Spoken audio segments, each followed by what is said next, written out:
Sr. Primeiro-Ministro. Outra matéria sobre a qual os dois governos se pronunciaram foi o reforço da ação do Banco Europeu de Investimento no apoio a projetos de investimento na União Europeia. É importante que dois países que estão empenhados em ter contas públicas equilibradas, como pressuposto do crescimento económico sustentado, e em promover reformas estruturais que são elas próprias políticas de crescimento, tenham também uma voz ativa na procura de instrumentos de financiamento ao investimento.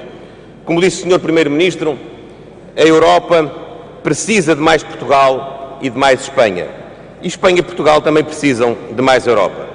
E por falar em Europa, Sr. Primeiro-Ministro, nós lançámos esta semana, num debate aqui no Parlamento, para a agenda, uma proposta que visa promover uma ponderação que leva a União Europeia e os Estados-membros a defenderem e a concretizarem uma revisão das pautas alfandegárias com parceiros extracomunitários, quer no seio da Organização Mundial do Comércio, quer em acordos bilaterais.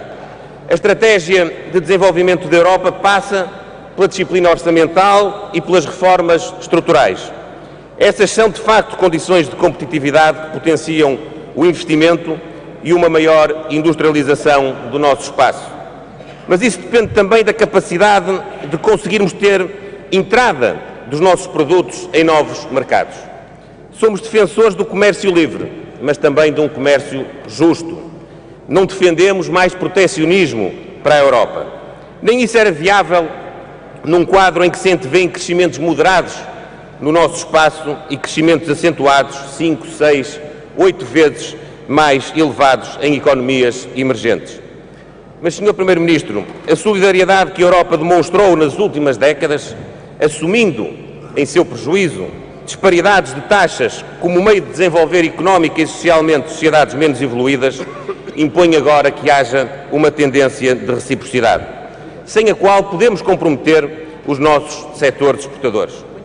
E a questão é importante hoje, apesar de ser assinalável o comportamento que, mesmo numa conjuntura tão difícil, temos verificado nas nossas exportações. Os resultados obtidos no primeiro trimestre revelam-no até de forma muito clara. Está demonstrado que nós temos capacidade, mas, Sr. Primeiro-Ministro, julgo que também é importante que possamos aqui ter alguma prevenção relativamente ao futuro. Como é importante, e o Sr. Primeiro-Ministro ainda ontem se pronunciou a esse respeito, caminharmos no sentido de haver também na Europa uma maior harmonização fiscal.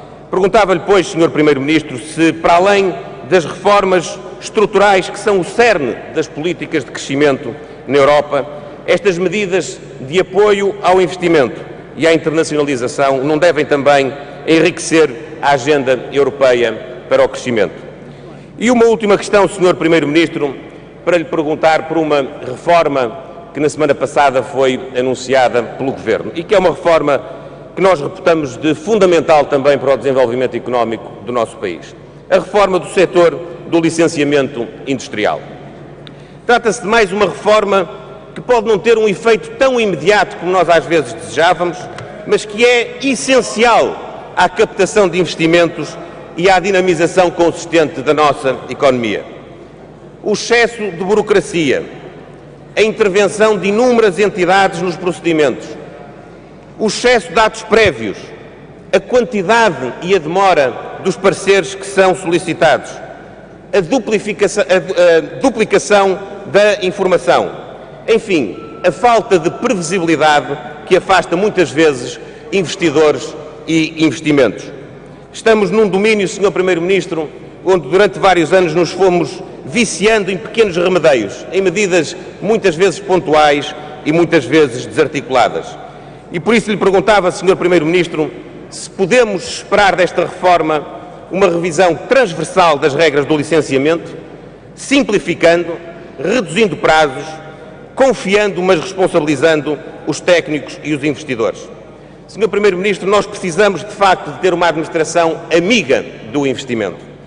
E eu perguntava-lhe como é que esta reforma pode promover esta relação de confiança entre os investidores e a atitude da administração.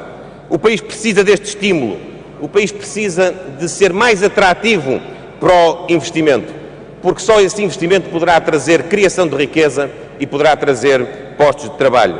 Sr. Primeiro-Ministro, numa altura em que muitos desconfiam do rumo que o Governo tem seguido, esta é mais uma demonstração de que nós só conseguiremos pôr Portugal a crescer de novo, só conseguiremos garantir a sustentabilidade do Estado Social e só conseguiremos garantir o acesso ao emprego dos nossos cidadãos se formos capazes de compreender que é com reformas desta envergadura e deste alcance que conseguiremos atingir esses objetivos.